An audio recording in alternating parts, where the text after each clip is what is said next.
You're in there. I'm You're in praying. there. I'm praying with him. Lord, please, you brought this man to save me, please, And both of them, it's in God's hands, whatever it is, it is. And he leaves. It was 6 o'clock in the morning. It was me, my wife, and Barbara. And the doctor said, I'll be out 3 to 4 hours just to, give you an update, but go to lunch, don't worry about it. Fine. He comes out in an hour and a half, comes out of the operating room, and right off the bat, oh boy, this ain't good.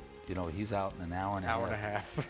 This ain't good, And Barbara's like, get ready, because here's where your faith is going to matter, here's where and she's like happy. This is like, a day in the park. Well, it's a learning experience, isn't it? Absolutely. There's nothing like doing exactly what you preach. He came out, he sat down, he said, listen, I don't know how to tell you that. I don't know how to tell you people this, but we're done. You're done. For a 12-hour operation, he was done in 2 hours, he says, and everything just snapped right in place. It was like if it was God's hands were there. Now, that's all you needed to hear. That's all I needed to hear. And he was a Catholic guy, but I just never seen this. He says, now we wait. He came around about 12 o'clock.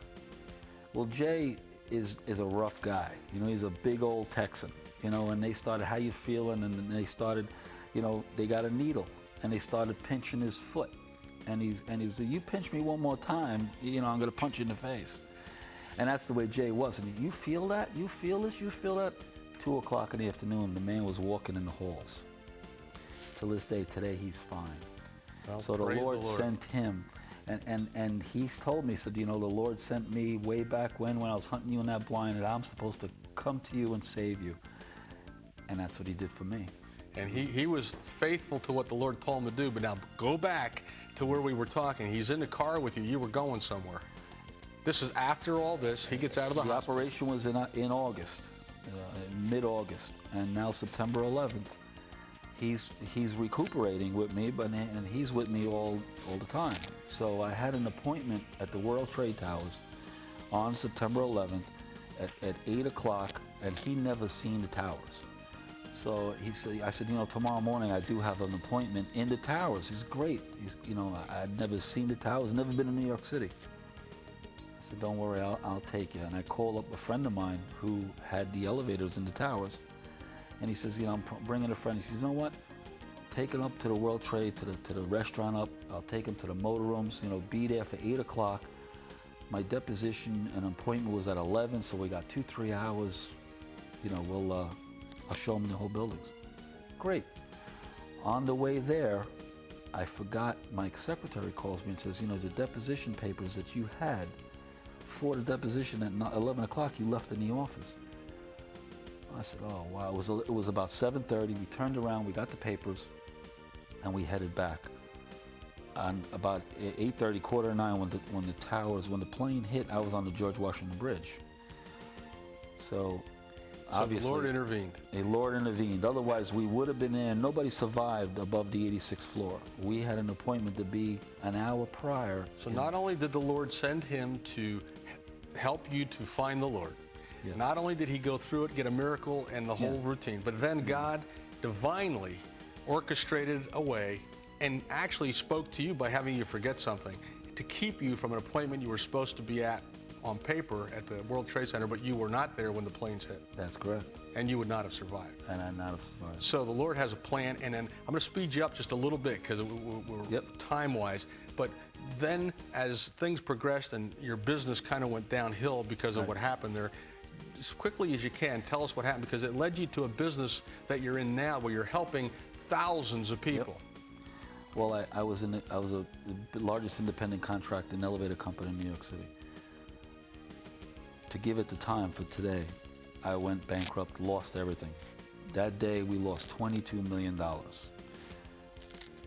Can't tell you how bad of a day that was. You think that is, but it's the best day of my life, because from that day on, I learned about bankruptcy laws, tax laws, what you can do, what options a person has when you're in that position. And there are many.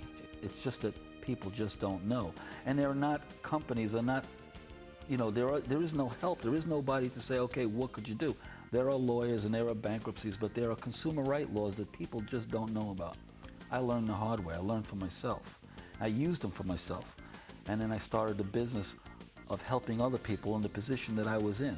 And nobody could tell me, well, you can't help me because I'm bad. Nobody could be as worse as I can, unless you get a high-profile guy with, $22 million is a lot of money. If somebody's, in debt for more than $22 million, it doesn't matter. If you're in debt for $1,000 or $20 million, I could help you, and I know how to help you. And you can see how the Lord just developed your character, your strength, from the time you accepted Him, became born again. That's right. And the whole process began. That's right. The Lord had such a plan that's at work right now so that you could just transform. He says, I don't want you just over there doing that. I have so much more for you. And in a final wrap, so to speak, tell everyone listening how you feel the Lord's leading you to help people, because you're going to churches, you're helping people. The Lord wants them all out of debt. Christians are not supposed to be in debt, and you have a way to assist and help them in a miracle way. It's the enemy, and it's the chains. You're not supposed to live with debt, and we don't know how to get out of it. And what we do, DebtBusters911.com, helps you get out from that.